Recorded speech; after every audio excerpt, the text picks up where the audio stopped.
dollars, billions and billions of dollars. What Biden did to this country can never be explained, will never, ever be accepted. Eventually, when the illegals are gone, it will save us trillions of. যুক্তরাষ্ট্রের ৪৭তম president Donald Trump ইউরোপীয় union থেকে আমদানিকৃত সকল পণ্যের উপর ৫০% শুল্ক আরোপের হুমকি দিয়েছেন।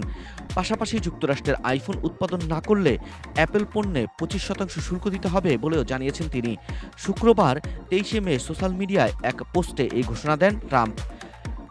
এক প্রতিবেদনে কাতার ভিত্তিক গণমাধ্যম আল জাজিরা এই তথ্য জানিয়েছে। প্রতিবেদনে আরও বলা হয়েছে, ট্রাম্প ইউর সাথে বাণিজ্য আলোচনায় অগ্রগতি না হওয়ায় ক্ষুব্ধ। ইউ চায় পারস্পরিক শুল্ক শূন্যে নামিয়ে আনা, কিন্তু ট্রাম্প বেশিরভাগ আমদানিতে অন্তত ১০% শুল্ক বজায় রাখতে চান। ইউ মার্কিন যুক্তরাষ্ট্রের দীর্ঘদিনের মিত্র, কিন্তু আলোচনার জন্য চীনের উপর শুল্ক কমিয়ে ৩০% করা হয়েছে।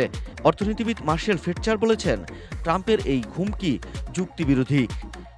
ইউর উপর চীনের চেয়ে বেশি শুল্ক দেয়া অর্থ হল বাণিজ্য নীতিতে অসামঞ্জস্য।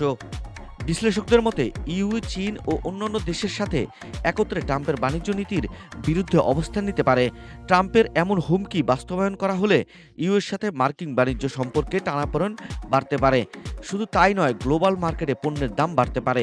ট্রাম্প প্রশাসন ইতিমধ্যে চীনের সাথে বাণিজ্য আলোচনা চালিয়ে যাচ্ছে, কিন্তু ইউএর ক্ষেত্রে হঠাৎ করেই কঠোর অবস্থান নেওয়া হলো। ইউর সকল পণ্যে ৫০% শুল্ক আগামী মাস থেকে কার্যকর হতে পারে।